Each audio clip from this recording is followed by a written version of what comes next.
पोल नहीं पूछा जाएगा, अभी हम लोग सीधे क्वेश्चन की प्रैक्टिस करेंगे, ठीक है। हेलो एवरीवन, फिर से सभी को गुड इवनिंग। तो आप जैसा कि अभी मैं बता भी रहा था कि वृत्त पढ़ेंगे आज, सर्कल जो आपका चैप्टर नंबर 10 है। और लास्ट क्लास में भी हमने क्या किया था, एक्सरसाइज नंबर 10.5 के क्वेश्चन नंबर 3 तक डिस्कस कर लिए थे। तो आज करेंगे एक्सरसाइज नंबर, इसी एक्सरसाइज का क्वेश्चन नंबर 4 के आगे कंटिन्यू करते हैं। सीधे क्वेश्चन पर जंप करने के पहले मैं क्या कर रहा हूँ, जो भी कंसेप्ट लास्ट क्लास में पढ़ाया था ना, वो थ्योरम एक बार जल्दी जल्दी आपको रिवाइज करवा दे रहा हूँ। टोटल 3 या 4 थ्योरम मैंने आपको बताया था, उसमें क्या क्या इंपॉर्टेंट है। मान लो अगर मैं एक सर्कल बनाता हूँ, ठीक है, मैं पहले सर्कल बना रहा हूँ, इससे से सारी चीज क्लियर हो जाएंगे, क्योंकि इसी को हम लोग यूज करेंगे आज के सारे एक्सरसाइज में। इतना ही, ठीक है। चलिए, एक सर्कल बन गया हमारे पास, एक वृत्त बन गया। अब देखो पहला थ्योरम हमें क्या कहता है, इसमें टर्म्स काफी सारे आपको पता है, चाप क्या होता है, लघु चाप क्या होता है, दीर्घ चाप क्या होता है, वृत्तखंड, त्रिज्यखंड, ये सारी चीज हो चुकी है हमारी, ठीक है। इंपॉर्टेंट थ्योरम देखते हैं। अगर हमारे पास कोई ए बी चाप है, या फिर आप इसको जोड़ भी सकते हो, आप बोलोगे सर ये हमने अगर इसको जीवा बना दिया, तो ये जो जीवा है इस वृत्त को 2 भागों में बांट दिया। नीचे वाले भाग को कहेंगे सर लघु वृत्तखंड, और ऊपर वाले को कहेंगे दीर्घ वृत्तखंड। तो एक वृत्तखंड में जितने भी कोण आप बनाओगे इस ए बी जीवा के द्वारा या फिर ए बी चाप के द्वारा, इन सभी के मान बराबर होंगे। तो आप बोलोगे सर वृत्त पर एक ही वृत्तखंड में अंतरित कोण, ये सारे कोण बराबर होंगे, इतना आप जितना भी कोण ऊपर बनाओगे ये सारे कोणों का मान बराबर बराबर आएगा। अगर ये x है तो ये भी x होगा। पहला चीज तो ये हमने देखा था। उसके बाद आप बोलोगे सर अगर हम सेम इसी फिगर को फिर से हम बना ले, अगर चलो इसी को हम फिर से अगर बना लेते हैं, तो आप क्या बोलोगे सर, यहाँ पर अगर मैं इसको एक सेंटर बना दूं इस पे, ठीक है, एक सेंटर बना दूं। अब मैं यहाँ पर कोई एक चाप बना दूं ए बी, या फिर जीवा बना दूं ए बी। अब अगर मैं सेंटर से इसको मिलाता हूँ ए ओ बी, ये वाला कोण कितना होगा। अगर मैं कह रहा हूँ ये ऊपर में एपी भी जो कोण है ये अगर x डिग्री का है, तो आप बोलोगे सर यहाँ पर कोण 2x डिग्री का बनेगा। मतलब यहाँ मैंने एक रिलेशन बताया था आपको लास्ट क्लास में कि एंगल ए ओ बी जो होगा, केंद्र पर अंतरित कोण जो होगा, ये दोगुना होगा वृत्त पर अंतरित कोण के, है ना, एपीबी के दोगुना होगा, ठीक है। तो ऊपर में अगर 40 डिग्री है तो नीचे में 80 डिग्री बनेगा। या फिर यहाँ पर आप बोलोगे सर अगर ये वाला कोण दे दिया जाए तो ऊपर वाला कोण निकालने के लिए आधा कर देते हैं, ठीक है। तो ये पहला चीज था हमारा, ये दूसरा कंसेप्ट था। तीसरा कंसेप्ट है हमारा चक्रीय चतुर्भुज का, है ना। तो आप बोलोगे सर चक्रीय चतुर्भुज क्या होता है। ऐसा चतुर्भुज, एक सेकंड, है ना, जिसकी चारों ही भुजाएं एक वृत्त पर स्थित हो, है ना, एक वृत्त पर स्थित हो। तो आप बोलोगे सॉरी, चारों भुजा नहीं, चारों शीर्ष। तो आप बोलोगे सर अगर हमारे पास कोई ऐसा चतुर्भुज दे दिया जाए ए बी सी डी, जिसके चारों शीर्ष किसी वृत्त पर स्थित है, तो इस वाले चतुर्भुज को क्या कहेंगे, इस वाले चतुर्भुज को हम कहते हैं चक्रीय चतुर्भुज, ठीक है। इसमें याद क्या रखना है हमें, बस इतना याद रखना है कि आमने सामने के कोण संपूरक होते हैं। मतलब angle A plus angle C, इसको जोड़ोगे तो 180 डिग्री मिलेगा, और angle B plus angle D, इसको जोड़ोगे तो 180 डिग्री मिलेगा, ठीक है। ये सारी चीज को डिटेल में लास्ट क्लास में बताया था। अगर आपने कोई भी क्लास अगर मिस किया है तो एक बार देखना जाकर वीडियो, सारी चीज वहां से क्लियर हो जाएगी, ठीक है। तो ये दोनों आमने सामने के कोण के योग 180 होंगे, और ये दोनों आमने सामने के कोण 180 होंगे। कोई भी एक कोण देकर दूसरा कोण पूछा जा सकता है। इसके अलावा क्या बताया था, और कुछ था क्या, इसके अलावा कुछ और था क्या। एक तो ये थ्योरम हो गया, एक ये थ्योरम हो गया, एक चक्रीय चतुर्भुज हो गया, ठीक है। तो इसी को यूज करेंगे। इसके अलावा एक चीज और ध्यान रख सकते हो कि अगर हमारे पास कोई एक अर्धवृत्त आ गया, है ना, ये समझिएगा, इसी पे बेस्ड है, कुछ नया नहीं है। मैंने एक अर्धवृत्त बनाया, एक सेमी सर्कल बनाया, ठीक है, सेमी सर्कल यानी अर्धवृत्त, आधा वृत्त, अगर ऐसे बना दिया। अब अगर मैं पूछ रहा हूँ यहाँ पर मैं अगर ये कोण ऐसे बना दूं, ये कोण कितने डिग्री का होगा, बता सकते हो। अगर मैं इसको बोलूँ ये डायमीटर है हमारा ए बी एम, तो एंगल ए एम बी कितना होगा, कुछ भी नहीं बता रहा हूँ। आप बोलोगे सर सीधे ये 90 डिग्री हो जाएगा। 90 डिग्री क्यों होगा, क्योंकि आप देखो यहाँ पर अगर मैं ऐसा सर्कल बना दूं, ये कर दूं, आप बोलोगे सर ये हमारा ये वाला जो बीच में सेंटर पर कोण कितना बन रहा है, 180 डिग्री बन रहा है।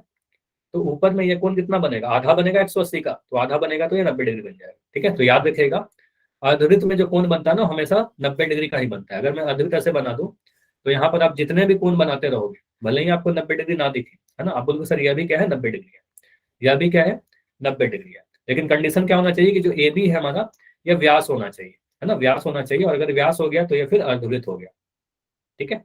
ये क्या हो गया हमारा अर्धवृत्त। समझ में आया, इतना क्लियर हो गया। तो इतने कंसेप्ट को यूज करके हम लोग सारे क्वेश्चन कर सकते हैं। देखते हैं क्वेश्चन जो हमारा था एक्सरसाइज में, क्वेश्चन नंबर 4 कह रहे थे ना, क्वेश्चन नंबर 4 से कंटिन्यू करना था हमें। ठीक है, 3 तक हो गया था। देखते हैं क्वेश्चन 4 क्या कहता है। तो क्वेश्चन 4 करने के लिए ना मैं क्वेश्चन नंबर 4 को ही कट कर ले रहा हूँ, या फिर यहीं पर सॉल्व करने की कोशिश करते हैं इसको, तो ट्राई करते हैं यहीं पर करने का।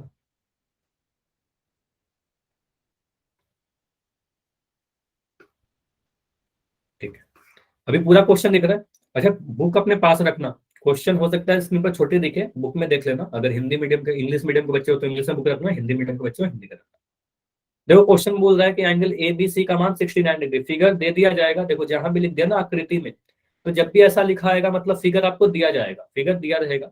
बोला जा रहा है कि एंगल ए बी सी का मान, और मैं जूम कर दे रहा हूँ, एंगल ए बी सी का मान 69 डिग्री दिया गया है। तो ये वाला जो कोण है, एंगल ए बी सी, ये वाला पूरा कोण दे रखा है 69 degree. Angle A C B का मान 31 डिग्री, ये वाला छोटा सा कोण जो है 31 डिग्री। आपसे पूछा जा रहा है एंगल बी डी सी का मान। तो एंगल बी डी सी कौन सा है? एंगल बी डी सी ये वाला कोण है, ऊपर में जो कोण मैं हाईलाइट कर रहा हूँ, ठीक है, ये वाला कोण आपसे पूछा जा रहा है। ठीक है, आप अगर इस क्वेश्चन में क्या करोगे मुझे बताइए। सबसे पहले एंगल ए ये निकाल सकते हैं, ये वाला एंगल निकाल सकते हैं, एंगल बी ए सी। आप पूछो कैसे निकाल सकते हैं। यहां पर आप बोलोगे sir angle A, triangle ABC दिख रहा है, त्रिभुज एबीसी। इस त्रिभुज एबीसी को देखिए बस। तो ज्योमेट्री में, ज्यामिति में आपको बस फिगर को एनालाइज करना होता है, खोजना होता है कि हम कहां से क्या निकाल सकते हैं। ठीक है, आप सिंपली लिखो यहाँ पर त्रिभुज ए बी सी में, ए बी सी को देखेंगे तो क्या कह सकते हैं, angle A plus angle B plus angle C, इन तीनों को जोड़ देंगे तो कितना आएगा, 180 डिग्री आएगा। एंगल ए का मान हमें निकालना है, अभी एंगल ए लिख देते हैं। एंगल बी कितना, इस त्रिभुज में एंगल बी ये पूरा है ना 69 डिग्री, तो यहाँ पर मैं लिख रहा हूँ 69 डिग्री। ठीक है, एंगल सी कितना है, एंगल सी हमारा 31 डिग्री, तो यहाँ पर लिख दिया 31 डिग्री, और ये बराबर 180 डिग्री। ठीक है, तो यहाँ से क्या मिल रहा है, एंगल ए, इनको जोड़ने पर कितना मिल रहा है, इनको जोड़ने पर कितना मिल रहा है, 100 डिग्री मिल रहा है। इसको जोड़ोगे तो 100 डिग्री मिल जाएगा, तो ये 180 डिग्री आ गया। ठीक है, यानी कि दिख रहा है सर एंगल ए कितना आ जाएगा, 180 डिग्री माइनस 100 डिग्री, यानी 80 डिग्री। तो हम कह सकते हैं कि सर यहाँ पर फिगर को अगर देखें तो एंगल ए तो साफ मिल गया मुझे, एंगल ए ये दिख रहा है 80 डिग्री है। ठीक है, ये क्लियर है सभी का कि एंगल ए जो आया मेरा 80 डिग्री आया। अब एंगल ए अगर 80 डिग्री है तो ये देखो हमारा क्या कह रहा है, बीसी कोई जीवा है ना, कोई भी जीवा है। अब ये दोनों एक ही वृत्तखंड खंड के कोण है ना, एक ही वृत्तखंड में बन रहा है, ऊपर वाले वृत्तखंड में बन रहा है एंगल बी ए सी और बी डी सी, है ना। तो आप ऐसा बोलोगे सर ये दोनों क्या हो गया, ये दोनों एक ही वृत्तखंड के कोण हो गए, तो इन दोनों के मान बराबर हो जाएंगे। ये वाला प्रॉपर्टी यूज कर रहा हूँ। आपको मैंने बताया ना, एक वृत्तखंड में जितने भी कोण बनेंगे वो सारे कोण बराबर होंगे, जितने भी कोण होंगे सारे बराबर होंगे। ठीक है, तो आप बोलोगे सर अगर यहाँ 80 डिग्री बन रहा है तो ये भी 80 डिग्री बन जाएगा। तो आप सीधे बोलना एंगल बी डी सी जो हमें निकालना है सर, ये किसके बराबर होगा, एंगल बी ए सी के बराबर होगा, और ये 80 डिग्री होगा। रीजन बताना है, रीजन जरूर लिखना है यहाँ पर। क्या रीजन लिखोगे, इंग्लिश मीडियम में लिखना angles in the same segment, और यहाँ पर लिखना बस हिंदी में लिख देना एक ही वृत्तखंड के कोण, एक ही वृत्तखंड के कोण है। क्लियर हो गया, तो ये कर लोगे। आसान क्वेश्चन लगा आपको, इजी लगा ये वाला, तो ये बहुत आसान था। ठीक है, एक बार मैं फिर से यहाँ पर बस बता रहा हूँ कि फ्लो कैसा रहेगा, किस तरीके से आप डिसाइड करोगे। तो आपने फिगर देखा, आपने देखा कि सर ये 69 डिग्री है, ये 31 डिग्री है, और ये आपसे पूछा जा रहा है। तो इसको निकालने के लिए मुझे दिख गया कि सर ये वाला जो एंगल होगा इस वाले के बराबर होगा। अब ये एंगल कैसे निकालेंगे, ये एंगल आपने ट्रायंगल का प्रॉपर्टी यूज कर लिया, है ना, त्रिभुज के कोण है, तो यहाँ से आपने ये निकाल लिया 69 डिग्री से, मतलब 180 प्लस 60, ये वाला कोण plus angle B plus angle C मिलाकर 180 होगा। तो एंगल ए आ गया हमारा 80 डिग्री, अगर ये 80 डिग्री आ गया तो ये भी 80 डिग्री आ गया। ठीक है, चलिए क्वेश्चन 4 तो बहुत आसान था। चलिए क्वेश्चन 5 देखते हैं, सारे क्वेश्चन आसान ही दिखेंगे आपको। चलिए क्वेश्चन 5 देखते हैं। तो क्वेश्चन 5 क्या कहता है, इसको बनाने के लिए मैं क्या कर रहा हूँ, एक पेज पर इसको ले लिया। चलिए अभी दिख रहा है क्वेश्चन, ठीक है। आप बोलोगे सर आकृति में, फिर से आकृति लिख दिया का मतलब आकृति दिया रहेगा एग्जाम में। एक ए बी वृत्त पर A B C D, A B C और डी, चार बिंदु है। ठीक है, चार बिंदु है ए बी सी डी। ए कहाँ पर है, ये वाला बिंदु है, बी यहाँ पर है, सी यहाँ है, और डी यहाँ पर है। ठीक है, आगे पढ़ा क्वेश्चन। ए सी और बी टू, ज्योमेट्री में देखो क्या करना है ना, जैसे जैसे क्वेश्चन पढ़ोगे वैसे वैसे फिगर को भी देखते चलना क्या क्या बोला जा रहा है। ए सी और बी डी एक बिंदु ई पर इस प्रकार प्रतिच्छेद करते हैं कि एंगल बी सी 130 डिग्री है। चलो ठीक है, तो ए सी कहाँ पर है, ए सी ये वाला है, और BD ये वाला है, ये दोनों कहाँ पर एक दूसरे को कट कर रहे हैं, ई पर कट कर रहे हैं। और ई पे ऐसे कट किया कि यहाँ पर 130 डिग्री बन गया। ये क्वेश्चन में दे रखा है कि ये वाला 130 डिग्री है, BEC 130 डिग्री है, तथा ECD 20 डिग्री है। फिगर में ही दिख रहा है कि ये हमारा 20 डिग्री है। ठीक है, ज्ञात कीजिए एंगल BAC। तो हमें बताना है BAC कौन सा कोण पूछा जा रहा है, कौन सा पूछ, अच्छा हो सकता है कि आपके एग्जाम में ये 130 डिग्री या 20 डिग्री यहाँ पर लिखकर नहीं दिया जाए, तो इसको आप पढ़कर डिसाइड करोगे कि BEC कहाँ पर है ना, ECD कहाँ पर है, उसको फिगर से आप एनालाइज करोगे। ठीक है, निकालना है BAC। BAC कौन वाला कोण है, तो BAC ये वाला कोण है, यहाँ पर हमें कोण निकालना है। ठीक है, ये कैसे निकालेंगे, थोड़ा इस फिगर को ध्यान से देखिए, समझिए। इस क्वेश्चन को करने के काफी अलग अलग तरीके हैं, अलग अलग स्टूडेंट अलग अलग तरीके से कर सकते हो, सबका आंसर सही हो सकता है। देखो इसको समझ आ रहा हूँ, समझते हैं ध्यान से। हो सकता है कि आपने इसको सॉल्व भी कर लिया होगा, फिर भी ध्यान से देखिए, हो सकता है कुछ चीजें आपको नई सीखने को मिले। चलो देखो, पहला जो तरीका है मेथड 1, क्या आपने ये पढ़ा है क्या, मुझे बस इतना बताओ। अगर मैं एक ट्रायंगल ऐसे बना दूं, तो इस वाले कोण को हम इस त्रिभुज का बाह्य कोण कहते हैं। ये समझ में आ रहा है, इसको हम क्या कहते हैं, ये हमारा बाह्य कोण कहलाता है त्रिभुज का। ठीक है, इसको एक्सटर्नल एंगल कहते हैं। अब ये जो बाह्य कोण होता है, अंतः opposite angle, internal opposite angle जो होता है ना, उनके योग के बराबर होता है। मतलब अगर हम कह रहे हैं एंगल ABC और यहाँ पर नाम दे दिया मान लो X, तो एंगल ACX जो होता है ये किसके बराबर होता है, angle A plus angle B के बराबर। अगर ये कोण हमें निकालने के लिए पूछा जाए, तो आप क्या बोलोगे, सर ये वाला कोण और ये वाले कोण को अगर हम जोड़ दें, ऐड कर दें, तो हमारा आंसर आ जाएगा, बाहर वाला कोण आ जाएगा। ठीक है, यही होता है प्रॉपर्टी। ठीक है, तो बाहर वाला जो कोण होता है इंटरनल अपोजिट एंगल के योग के बराबर होता है, सम्मुख अंतः कोण के बराबर होता है, उनके योग के बराबर होता है। तो इस फिगर को आप अगर ध्यान से फिर से देखिए, तो हमें दिख रहा है सर ये हमारा एक ट्रायंगल दिख रहा था, सॉरी, इस वाले ट्रायंगल को देखिए, इस वाले ट्रायंगल को देखिए जो मैं छोटा सा यहाँ पर बताऊं। अब ये देखो आगे बढ़ गया, डीबी लाइन को देखो, डीबी लाइन आगे बढ़ गया। मैं उस फिगर को यहाँ पर बना लेता हूँ, उस फिगर को मैं यहाँ पर बना लेता हूँ, इससे क्लियर आपको दिखेगा। आपको ये दिख रहा है कि सर ये वाला जो है हमारा 130 डिग्री दे रखा है, ये हमारा 130 डिग्री दे रखा है, ये हमारा 20 डिग्री दे रखा है। तो आप ये वाला कोण निकाल सकते हो, ये डी है हमारा, ये हमारा सी है, ये हमारा ई है, और ये हमारा कहीं पर बी है। चलिए, तो इस फिगर को देख के आप बता सकते हो कि सर कोण डी कितना होगा, इस कोण डी के बारे में आप बता सकते हो, बताइए, ये कैसे लिखोगे आप बोलोगे सर एंगल ई जो दिख रहा है ये बाहरी वाला कोण है, बाह्य कोण है, तो इन दोनों को योग जो होगा 130 डिग्री के बराबर होगा। तो हम लिख सकते हैं इस फिगर के अनुसार इस त्रिभुज में एंगल, ध्यान से देखिए एंगल का नाम मैं क्या लिख रहा हूँ। ठीक है, यहाँ पर आप लिखोगे angle EDC, angle EDC plus angle DCE, angle DCE, है ना। एक बार मैंने ये वाला कोण लिया, एक बार मैंने 20 डिग्री वाला कोण लिया, इन दोनों का जो योग होगा वो एंगल CEB के बराबर होगा, एंगल CEB के बराबर होगा, या फिर BEC भी लिख सकते हैं। ठीक है, इसमें क्या क्या मान दे रखे हैं, तो एंगल EDC हमें नहीं पता, EDC नहीं पता, एंगल DCE आपको दे रखा है, DCE का मतलब ECD भी लिख सकते हो इसको। तो DCE मतलब ये वाला कोण है ना, आप बोलोगे सर यहाँ पर 20 डिग्री लिख देंगे। CEB कहने का मतलब CB को आप BC भी लिख सकते हो, ये हमारा 130 डिग्री है। आप बोलोगे सर ये कितना आएगा, ये हमारा 130 डिग्री है। मतलब यहां से हम कह सकते हैं सर एंगल EDC जो आएगा 130 में से 20 घटा देंगे, ये हमारा 110 डिग्री आ जाएगा। ये क्लियर हुआ क्या सभी को, ये वाला जो कोण है हमारा, ये हमारा 110 डिग्री बन रहा है। बताइए, अब अगर एंगल डी 110 डिग्री है तो एंगल ए कितना होगा, एंगल ए कितना होगा, आप बोलोगे सर ये दोनों एक ही वृत्तखंड में बने हुए कोण है ना, एक कोण ये वाला है और एक कोण ये वाला है, तो दोनों कोण तो बराबर हो जाएंगे।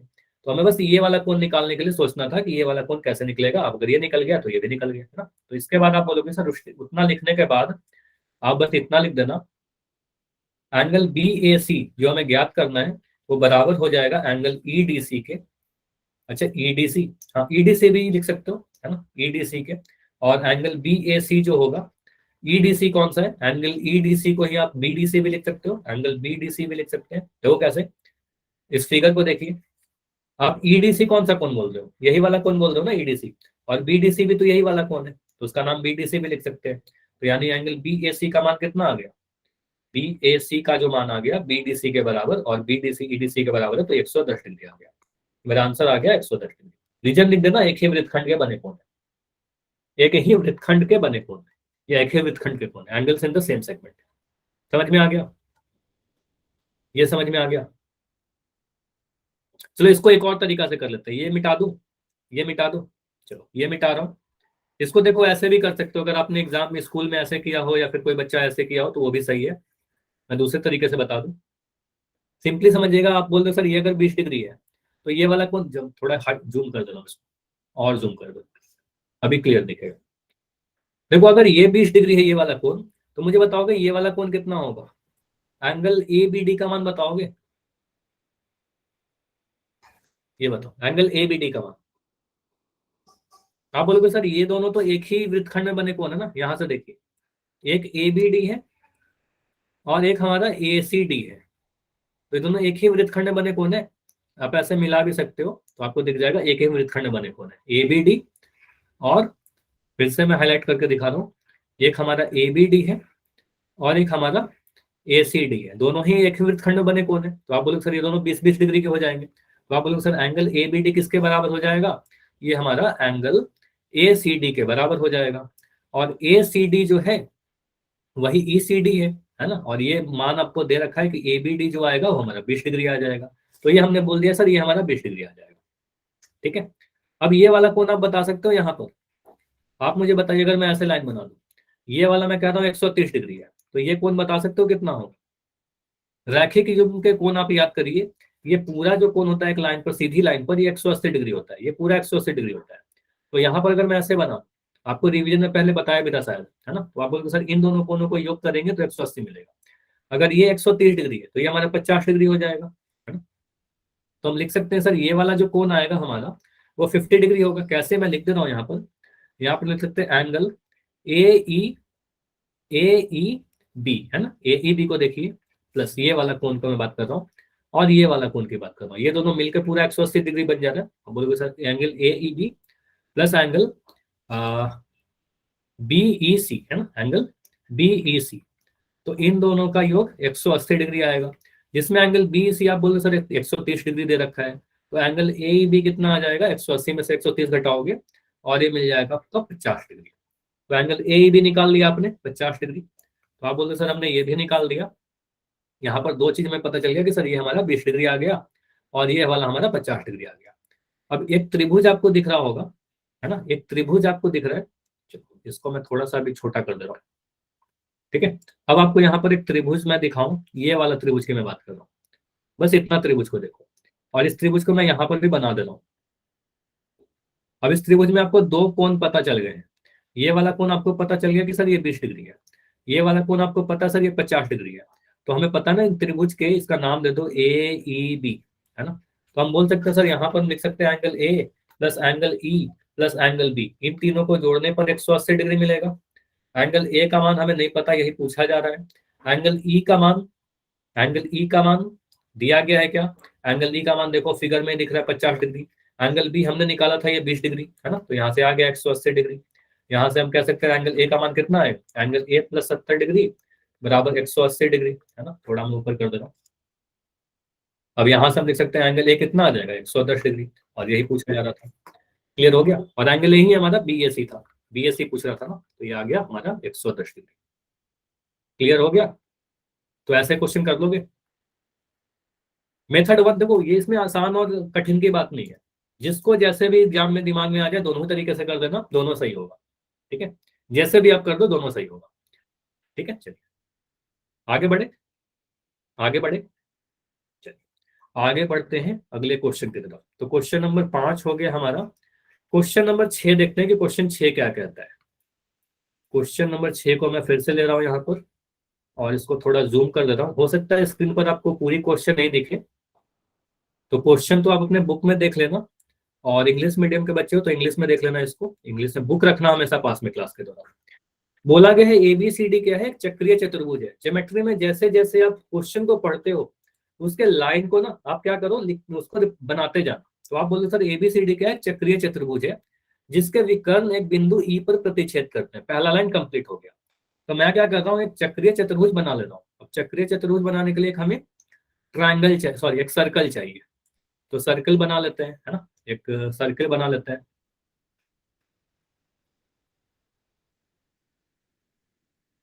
चलिए, तो ये हमारा आ गया एक सर्कल।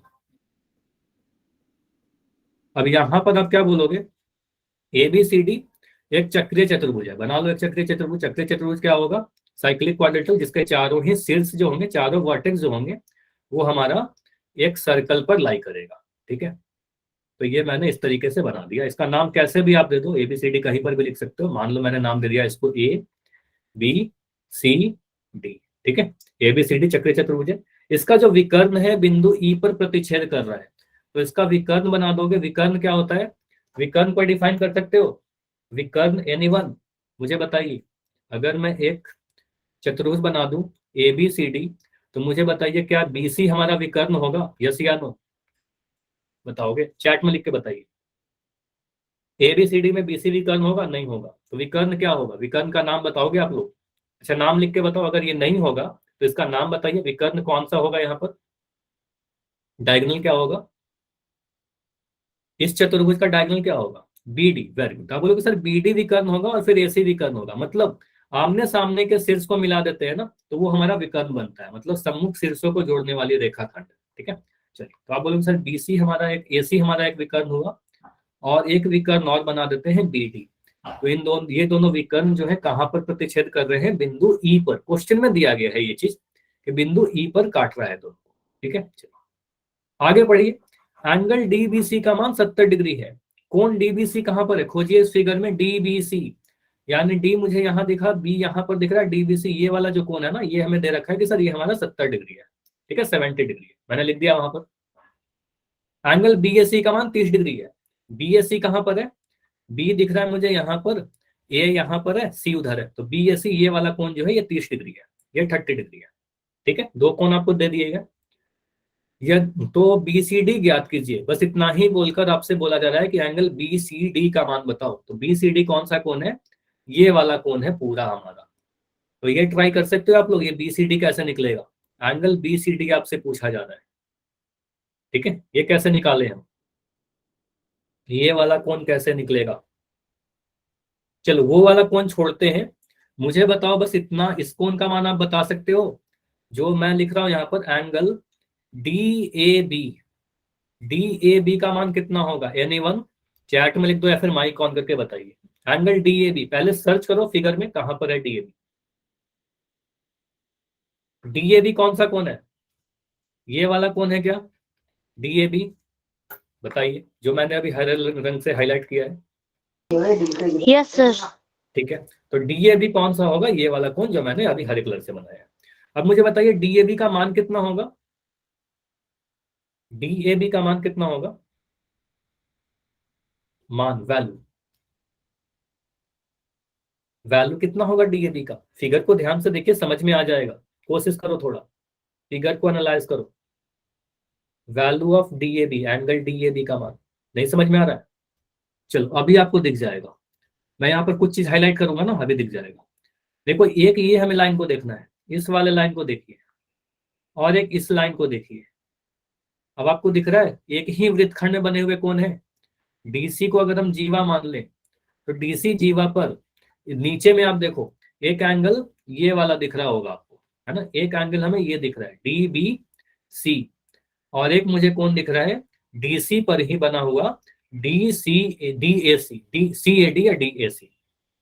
100 डिग्री कैसे आ रहा है, 70 डिग्री हुआ ना। मैं बस इस वाले कोण की बात कर रहा हूँ, बस मैं इतना कोण की बात कर रहा हूँ, बस इतना, पूरे कोण की बात नहीं कर रहा मैं आपसे। डी ए सी, अच्छा डी ए भी लिख दिया था क्या, सॉरी सॉरी सॉरी, मैं आपसे यहाँ पर पूछना चाह रहा था। ठीक है, ऐसे अगर आप डीएबी बना तो बिल्कुल सही था आपका आंसर, अगर आप डीएबी को 100 डिग्री बोल रहे हो तो बिल्कुल सही था आपका आंसर। ठीक है, चलो मैं यहाँ पर ये वाले कोण की बात करूँ, तो ये हम कह सकते हैं सर ये भी 70 डिग्री होगा।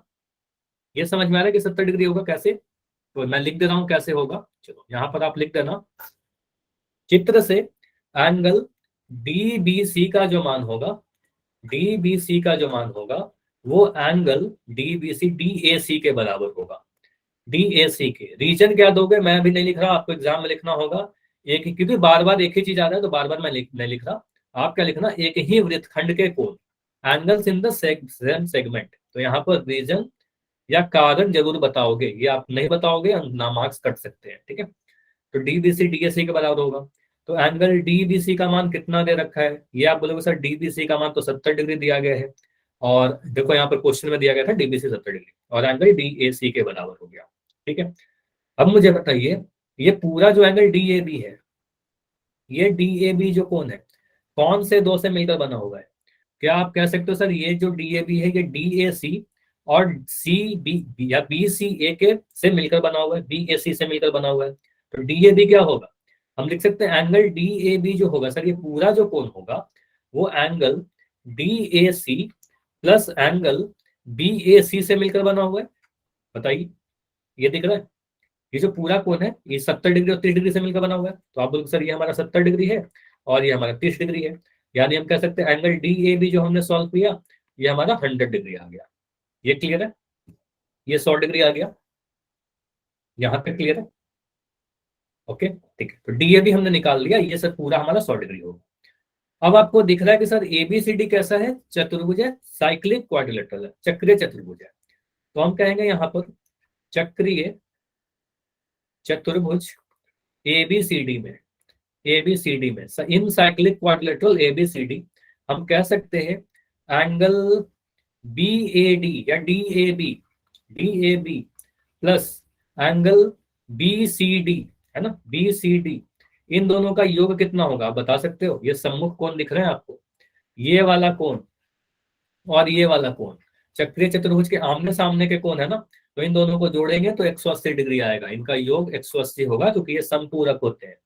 देखो मैं बार बार संपूरक कह रहा हूँ क्योंकि एग्जाम में ये भी पूछा जा सकता है चक्रीय चतुर्भुज के सम्मुख कोण कैसे होते हैं, ठीक है। तो आप बोलना संपूरक होते हैं, इनका योग 180 होता है, ठीक है। अब यहाँ पर किसी एक का मान आपको दिया गया है, आप बोलोगे सर ये तो हमारा 100 डिग्री है। अब एंगल बी सी डी हमें पता करना था, यही तो बताना था हमारा। तो मुझे बताओ आंसर कितना मिल रहा है आपको? अब आंसर सभी लोग बता सकते हो, यहाँ के बाद तो आंसर बता ही सकते हो। एंगल बी सी डी कितना आ जाएगा, 180 डिग्री में से आप 100 डिग्री घटा दो, है ना, आप 100 डिग्री घटा दो, ठीक है। तो आप बोलोगे सर -100 डिग्री, आंसर आ जाएगा 80 डिग्री, ठीक है। क्लियर है इतना? तो ये कोण बीसीडी हमने निकाल लिया। तो पहले पार्ट में ये बोला गया था, जो पहला भाग था हमसे वही बोला गया था कि बीसीडी का वैल्यू बताइए। चलिए ये हमने कर लिया। अब बोला गया कि अगर अगर ए बी और बी सी बराबर है, अगर ए बी और बी सी बराबर है तो ए बी कहां पर है? ए बी देखो ये वाला लाइन है, ए बी को मैं हाईलाइट कर रहा हूँ, ए बी कहां पर है? ये वाला लाइन है, ये ए बी है जो अभी मैंने, चलो इसको मैं रेड कलर से बना दे रहा हूँ। ए बी और बी सी अगर बराबर है, अगर ये दोनों लाइन बराबर हैं तो आपसे कौन सा कोण पूछा जा रहा है? आपसे पूछा जा रहा है ईसीडी बताइए। ईसीडी कहने का मतलब ईसीडी, ये वाला कोण देखो, ये जो कोण आपको दिख रहा है यहाँ पर, बस इतना, ये जो अभी मैं बना रहा हूँ तीर करके जो बनाया ना, बस इतना भाग, ये जो मैं काले कलर का बना रहा हूँ बस इतना भाग, ये पूरा तो आप कह रहे हो सर ये पूरा तो हमारा 80 डिग्री है, ये तो अभी आपने पूरा निकाला कि सर ये हमारा 80 डिग्री आ जाएगा। तो आप बस उस आधे 80 से कम होगा, इतना तो क्लियर है ना, 80 से कम होगा कुछ, तो 80 में से हम ये वाला कोण को घटा दे तो आ जाएगा, ये वाले कोण को घटा देंगे तो आ जाएगा। समझ में आ रहा है? इस पूरे कोण में से समझो, फिगर को ध्यान से देखना, बी सी डी में से अगर हम बी सी ए को घटा दें तो आ जाएगा आंसर। फिर से बोलूं, बी सी डी में से अगर हम बी सी ए को घटा दें तो आंसर आ जाएगा। ओके, हाँ ये आ जाएगा, ये समझ में आ गया। तो बी सी ए कितना होगा? अब तो सवाल ये उठेगा ना कि बी सी ए कितना होगा सर, ये वाला। फिर से फिगर को देखो, आप कह रहे हो सर ये दोनों बराबर है, एक हमें यहाँ पर त्रिभुज दिख रहा है, ये त्रिभुज, और त्रिभुज की अगर दो भुजा बराबर हो, दो साइड अगर बराबर हो तो उसके सामने वाले कोण भी बराबर होते हैं, तो सम्मुख कोण भी बराबर होते हैं। तो आप बोल रहे हो सर अगर हमारे पास कोई त्रिभुज होता है जिसमें दो भुजा बराबर होती है, अगर ये वाला भुजा इसके बराबर है तो ये वाला कोण और ये वाला कोण सम्मुख भुजा क्या कहोगे, सम्मुख भुजा के बराबर भुजा के सम्मुख कोण भी बराबर होते हैं, ठीक है। जो भी भुजा होती है बराबर उसके सामने वाले कोण भी बराबर होते हैं, ठीक है। Angles opposite to equal sides are equal, ठीक है, ऐसा बोल सकते हैं। तो हम कहेंगे सर अगर ये वाला 30 डिग्री है तो ये अभी 30 डिग्री होगा। इसको मैं थोड़ा सा ना यहाँ पे कुछ कुछ चीजों को मिटा रहा हूँ ताकि आपको सारी चीजें क्लियर दिख पाए, ठीक है। बहुत सारा चीज यहाँ पर एक साथ बन गया है ना। चलो, तो ये सारी चीजों को, जिसका काम नहीं है, मैं वो सारी चीजों को मिटा रहा हूँ यहाँ से। ठीक है, अभी देखना। आप बोलो सर ये वाला कितना है, ये 30 डिग्री है हमारा, ये 30 डिग्री है। तो ये वाला कौन कितना होगा, आप बोलोगे सर ये दोनों बराबर बराबर है, तो ये अगर 30 डिग्री है तो यहाँ पर भी हमारा 30 डिग्री बन जाएगा। और पूरा 80 डिग्री था, तो इस 80 में से 30 घटा देंगे तो ये हमारा आंसर आ जाएगा 50 डिग्री। ये तो हमने मन में सोच लिया, लेकिन इसको हम लोग लिखेंगे कैसे, तो इसको लिखने का तरीका देखिए। अच्छा, मैं यहीं पर मिटा के लिख दे रहा हूँ, ठीक है, इसको मिटा रहा हूँ और इसको मिटा कर लिख दे रहा हूँ। ठीक है, इसका हो गया ना, तो इसको मिटा दे रहा हूँ। और आपने बस निकाल के क्या रखा है, यहाँ पर आपने बताया था कि angle B C D, B C D का मान आपको पता है कि हमें 80 डिग्री हमने अभी निकाला था पहले। ठीक है, इसको समीकरण नंबर 1 मान लो। आप बोलोगे सर एंगल, हम कह सकते हैं कि दिया गया है यदि बी सी, है ना, आपको दे क्या रखा है, ए बी जो है वो बराबर है बी सी के, तो हम कह सकते हैं एंगल बी ए सी जो होगा वो बराबर होगा एंगल बी सी ए के। ठीक है, क्योंकि दो भुजा बराबर है तो आमने सामने के कोण भी बराबर होंगे। अब बी ए सी का मान कितना है, बी ए सी का मान आप बोलो सर ये 30 डिग्री है, तो एंगल बी सी ए का भी मान 30 डिग्री हो जाएगा। तो आप बोलो सर बी सी ए ये वाला हमारा 30 डिग्री आ गया। ठीक है, ये 30 डिग्री आ गया। अब क्या बोलोगे, अब हम कह सकते हैं एंगल जो हमें निकालना था, ई सी डी पूछा था ना, ई सी डी, है ना, ई हमारा यहाँ पर था। आप बोलोगे सर ई सी डी कितना आएगा, एंगल ई सी डी जो होगा वो कह सकते हैं एंगल बी सी डी में से, एंगल बी सी डी में से आप घटा दो, है ना, आप सिंपली बस घटा दो, बस आपका एक ही स्टेप बच रहा है, एंगल बी सी डी में से आप एंगल बी सी ए को घटा दो। बी सी डी कितना आया है, ऊपर देखिए 80 डिग्री, ये वाला 80 डिग्री है, और बी सी ए कितना आया है, 30 डिग्री आया है। 30 घटा दो तो आपका आंसर आ जाएगा 50 डिग्री। हो गया, ये समझ में आ गया। ऐसा क्वेश्चन आगे कर लेंगे सभी लोग। ठीक है, तो इंपॉर्टेंट क्वेश्चन है, आ सकता है। ठीक है, ये सारे क्वेश्चन की प्रैक्टिस जरूर करना। ठीक है, ये सारे क्वेश्चन इंपॉर्टेंट है, कोई भी एक क्वेश्चन आ सकता है सेम टू सेम। ठीक है, चलो आगे बढ़ते हैं। क्वेश्चन नंबर 6 तक हो गया ना, चलो 7 देखते हैं। 7 नंबर कर ले, चलो 7 भी कर ही लेते हैं, 7 भी कर लेते हैं। बहुत ही इजी क्वेश्चन है, 2-3 स्टेप का क्वेश्चन है, बहुत जल्दी से हो जाएगा। बस आपको यहाँ पर कुछ प्रॉपर्टी पता होना चाहिए आयत के और समांतर चतुर्भुज के। तो यदि चक्रीय चतुर्भुज का विकर्ण उसके शीर्षों से जाने वाले वृत्त के व्यास हो तो सिद्ध कीजिए कि वह एक आयत है। पहले तो क्वेश्चन को ही समझना होगा, क्वेश्चन बोल क्या रहा है। मान लेते हैं कि हमारे पास एक सर्कल है। ठीक है, एक सर्कल बना लिया, यहाँ पर एक सर्कल बना लिया। ठीक है, मान लो ये परफेक्ट सर्कल नहीं दिख रहा होगा, लेकिन है ये सर्कल। ठीक है, एज्यूम कर लेना। ठीक है, चलिए ये एक सर्कल है। अब बोलो यदि चक्रीय चतुर्भुज का विकर्ण उसके शीर्षों से जाने वाले वृत्त के, मतलब चक्रीय चतुर्भुज होगा तो उसका शीर्ष तो एक वृत्त पर ही होगा ना, एक चक्रीय चतुर्भुज होगा तो उसका जो शीर्ष होगा एक वृत्त पर ही होगा। तो हम ऐसा बोल रहे हैं कि सर उसका जो शीर्षों से जाने वाले वृत्त के व्यास हो, मतलब बोला जा रहा है कि हमारा जो चक्रीय चतुर्भुज है कुछ ऐसा है कि इसका जब आप विकर्ण बनाओगे तो इस सर्कल का, इस वृत्त का व्यास बन जाए। यानी कि बोला गया है कि ये दोनों क्या है, ये दोनों विकर्ण जो है व्यास है। तो यहाँ पर लिख दो ए बी सी डी, हमने अगर ऐसे बनाया तो ए सी और बी डी जो है, क्वेश्चन में दिया गया है कि ए सी क्या है, ए सी और बी डी क्या है, ये दोनों व्यास है, क्वेश्चन में ही दिया गया है। फिर से मैं समझा रहा हूँ, अब क्वेश्चन को देखिएगा। एक ही चक्रीय चतुर्भुज के विकर्ण, विकर्ण की बात की जा रही है, उसके मतलब चक्रीय चतुर्भुज के शीर्षों से जाने वाले वृत्त के व्यास है। तो व्यास कौन है, उसका जो विकर्ण है ना वही व्यास है। समझ में आया क्वेश्चन, चक्रीय चतुर्भुज का जो विकर्ण है वही इस सर्कल का व्यास है, डायमीटर है। ठीक है, तो सिद्ध करिए कि यह एक आयत है, प्रूफ करना है कि ये एक रेक्टेंगल है। ठीक है, कैसे करेंगे, एसीबीडी अगर व्यास है, देखो रेक्टेंगल प्रूफ करने के लिए, आयत प्रूफ करने के लिए हम दो चीज अगर प्रूफ कर दे, अगर, है ना, आयत की प्रॉपर्टी को यूज करिए, क्वाड्रिलेटरल चैप्टर में आपने पढ़ा होगा, है ना, चैप्टर नंबर 8 में। अगर हम प्रूफ कर दें कि विकर्ण बराबर है, विकर्ण अगर हम बराबर प्रूफ कर दें, विकर्ण बराबर, और हम ये प्रूफ कर दें कि विकर्ण क्या है, एक दूसरे को समद्विभाजित करते हैं, अगर बस इतना प्रूफ कर दे कि वो बाइसेक्ट करते हैं, अगर ये दो कंडीशन आप प्रूफ कर दोगे, ये प्रूफ हो जाता है कि ये एक रेक्टेंगल है। ये प्रॉपर्टी किसका है, आयत का प्रॉपर्टी है। समझ में आया ये दोनों चीज? अगर हम प्रूफ कर दें कि विकर्ण बराबर हैं और विकर्ण एक दूसरे को समद्विभाजित करते हैं, तो ये प्रूफ हो जाएगा कि ये हमारा जो जो क्वाड्रिलेटरल है, ये जो हमारा चतुर्भुज है, वो एक रेक्टेंगल है। कैमरा बंद कर ले। हाँ, क्या बोल रहे हो, फिर से बोलिए। कैसे बोली? हाँ बताइए, क्या बोल रहे हो? कोई डाउट है क्या?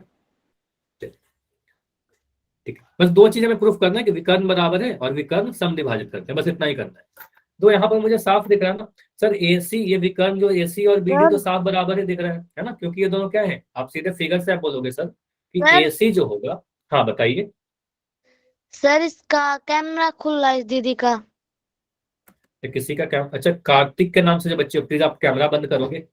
कैमरा बंद कर दो। देखो हैंड के बगल में ना एक रेड वाला जो बटन है, उसके बगल में कैमरा का ऑप्शन होगा। ठीक है, अभी बंद हो गया।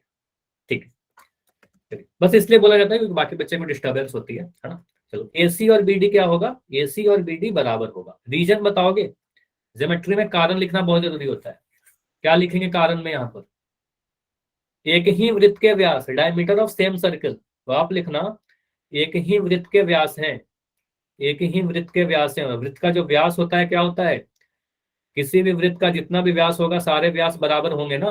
आपको बताया था पिछले क्लास में, जब भी चैप्टर स्टार्ट कर रहा था, वो जरूर बताया होगा कि व्यास जितने ही बना लो, ये सारे व्यास क्या होंगे? सारे व्यास की लंबाई बराबर होगी। तो आप बोलोगे सर सारे व्यास की लंबाई बराबर होगी, तो एसी और बीडी क्या होंगे? एसी बीडी बराबर होगा।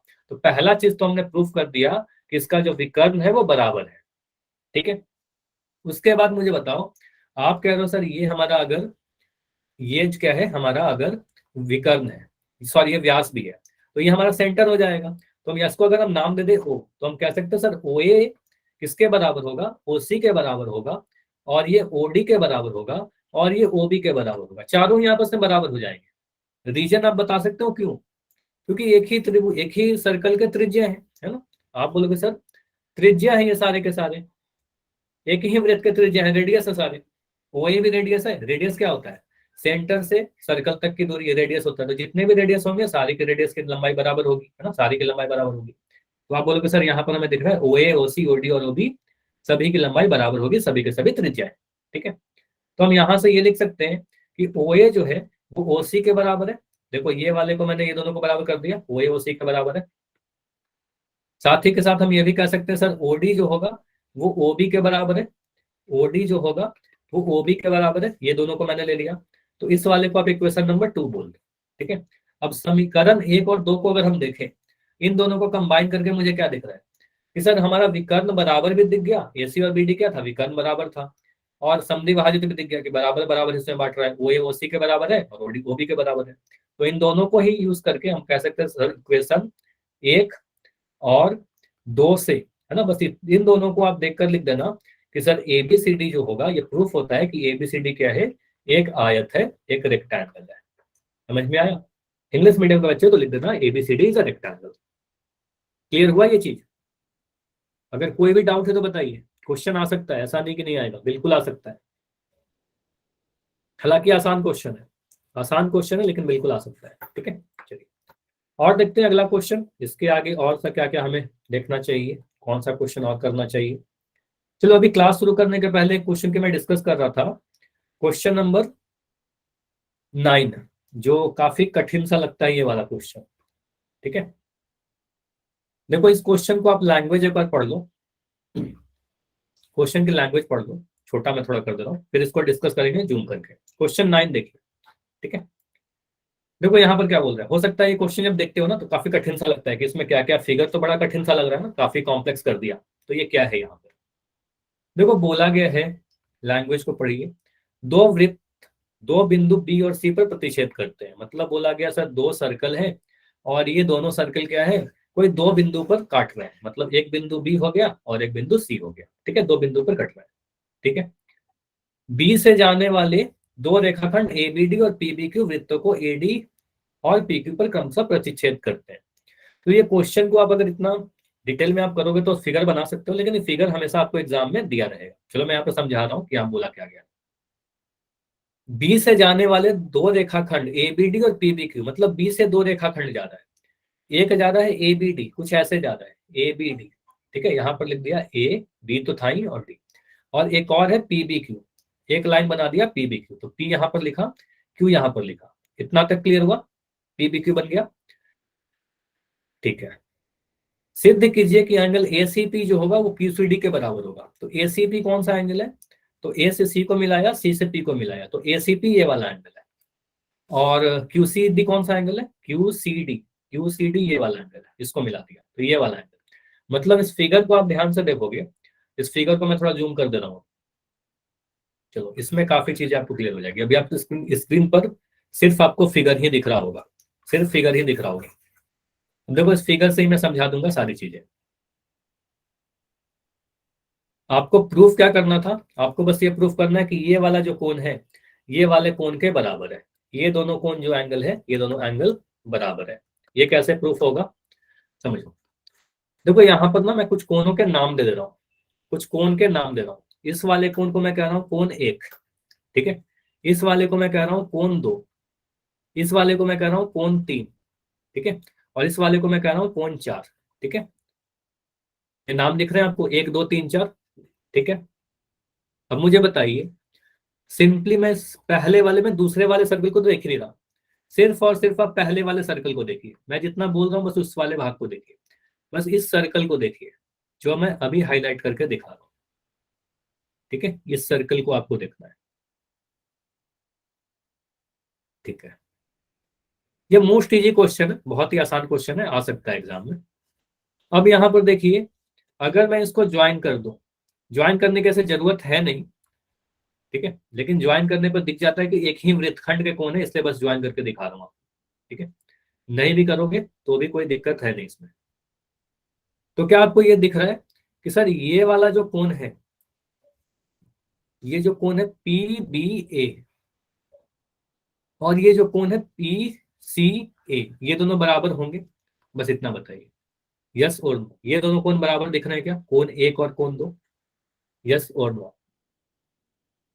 कोण एक और दो बराबर होंगे क्योंकि एक ही वृत्तखंड के कोण है दोनों ही, देखो एक मैंने जीवा बना दिया एक ही, और दोनों मैंने ऐसे समझो, अगर मैंने एक जीवा ऐसे बना दिया, आपको एक कोण ऐसे दिख रहा होगा, एक कोण ऐसे दिख रहा होगा, बस फिगर को समझ लीजिए, दोनों कोण बराबर हो जाएंगे, ठीक है। आप क्लियर है, आप बोलोगे सर दोनों कोण बराबर हो जाएंगे, मतलब चित्र से हम कह सकते हैं सर एंगल एक जो होगा, आप सीधे सीधे एंगल एक ही लिख देना, एंगल एक बराबर एंगल दो के होगा, ठीक है। रीजन क्या दोगे, फिर से वही वाला रीजन, एक ही वृत्तखंड के कोण, angles in the same segment. Reason लिखना जरूरी है, मैं नहीं लिख रहा हूं तो इसका मतलब ये नहीं कि आप भी नहीं लिखोगे, आपको लिखना होगा, ठीक है। एंगल एक बराबर एंगल दो होगा, एक ही वृत्तखंड के कोण है, ठीक है। अब मैं यहाँ पर कुछ चीजों को मिटा रहा हूं, अब ये सारी चीजों को मिटा रहा हूं। अब बताओ, अगर मैं दो लाइन ऐसे बनाऊं, मैं आपसे कुछ क्वेश्चन पूछना चाह रहा हूं, अगर मैं ये वाला कोण बनाऊं 30 डिग्री, ये कोण बता सकते हो कितना होगा, ये वाला एक्स का मान बताओगे आप लोग, एक्स का मान कितना होगा, 30 होगा। रीजन, वर्टिकल अपोजिट एंगल, शीर्षाभिमुख कोण, तो कोई भी दो लाइन अगर एक दूसरे को प्रतिच्छेद करते हैं तो आमने सामने के कोण बराबर होते हैं, शीर्षाभिमुख कोण बराबर होते हैं।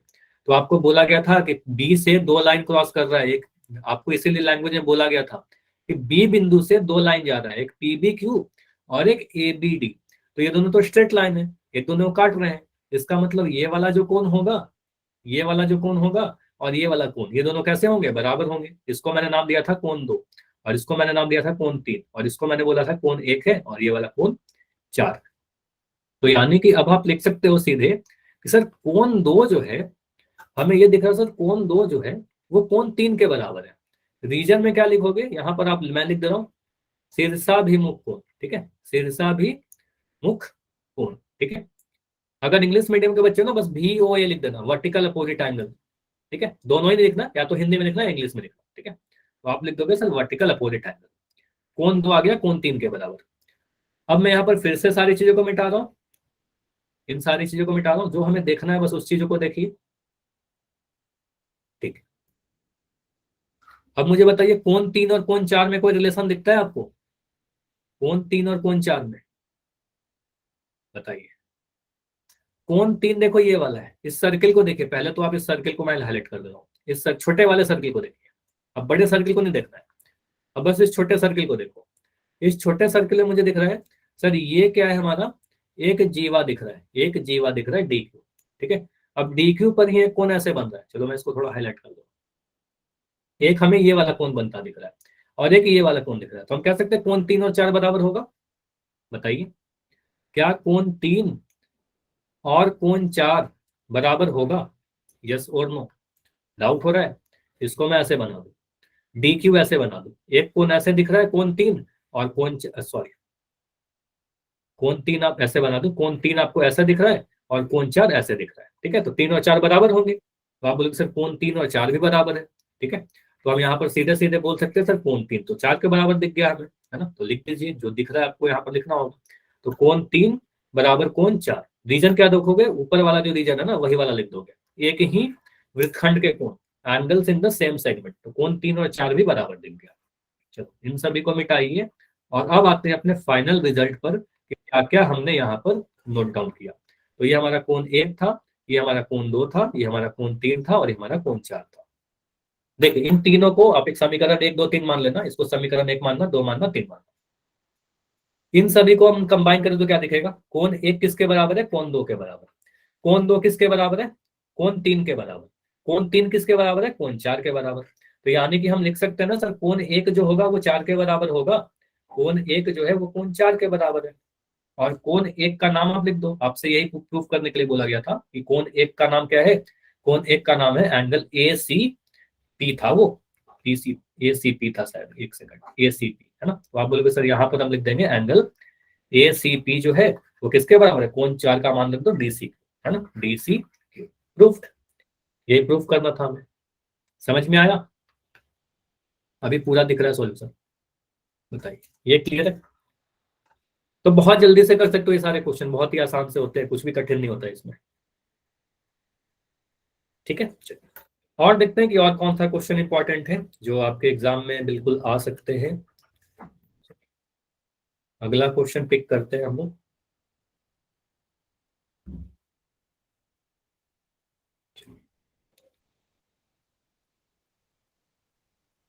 क्वेश्चन नंबर 9 हो गया ना ये हमारा, चलो आगे बढ़ते हैं। क्वेश्चन नंबर 10 है, 11 और 12 है। तो इनमें से कोई एक क्वेश्चन करते हैं, यदि किसी त्रिभुज के दो भुजाओं का व्यास मानकर वृत्त खींचे तो सिद्ध कीजिए सिद्ध कीजिए चक्रीय समांतर चतुर्भुज आयत होता है। चलो ये क्वेश्चन कर लेते हैं, छोटा सा क्वेश्चन है, ये क्वेश्चन करते हैं लास्ट। ये जो क्वेश्चन नंबर 12 है आपका, क्वेश्चन नंबर 12। देखो ये भी बड़ा सिंपल सा क्वेश्चन है, कुछ भी इसमें करना नहीं है, बहुत जल्दी से हो जाएगा। प्रूफ क्या करना है कि सिद्ध कीजिए कि चक्रीय समांतर चतुर्भुज एक आयत होता है। प्रूफ करना है कि हमारा रेक्टेंगल होगा। तो एक सर्कल बना दो आप पहले तो। एक सर्कल मैंने बना दिया, ठीक है, क्योंकि चक्रीय चतुर्भुज की बात की जा रही है ना, तो यहाँ पर आप एक चक्रीय चतुर्भुज बनाओगे। एक मैंने बना दिया कुछ इस टाइप से, और एक ऐसा समांतर चतुर्भुज है। तो प्रूफ करना है कि अगर हमारा कोई समांतर चतुर्भुज सर्कल के अंदर रहेगा तो ये जो समांतर चतुर्भुज है वो रेक्टेंगल होगा। ठीक है, तो यहाँ पर सिंपली आप ये लिखो, हमें ये दिया गया है कि एबीसीडी क्या है, सिद्ध कीजिए चक्रीय समांतर चतुर्भुज। दिया गया है कि एबीसीडी क्या है, एबीसीडी क्या है, एक समांतर चतुर्भुज है। इसको इंग्लिश में लिख देना पैरेललोग्राम। ठीक है, आप लिख देना समांतर चतुर्भुज या फिर पैरेललोग्राम ऐसे। ठीक है, अब अगर ये पैरेललोग्राम है, अगर ये समांतर चतुर्भुज है, तो क्या हम लिख सकते हैं कि सर एंगल ए बराबर होगा एंगल सी के? समांतर चतुर्भुज की सम्मुख भुजाएं बराबर होती है, आमने सामने की भुजाएं बराबर होती है। रीजन आप लिख देना अपोजिट एंगल्स ऑफ पैरेललोग्राम, है ना, सम्मुख भुजाएं, समांतर चतुर्भुज के सम्मुख भुजाएं, एंगल ए और एंगल सी क्या होगा? बराबर बराबर हो जाएगा। ठीक है, इसी तरीके से हम कह सकते हैं सर एंगल बी जो होगा वो एंगल डी के बराबर होगा। एंगल बी जो होगा वो एंगल डी के बराबर होगा, फिर से सेम रीजन। ठीक है, सेम रीजन दोगे, सम्मुख भुजाएं, समांतर चतुर्भुज की सम्मुख भुजाएं।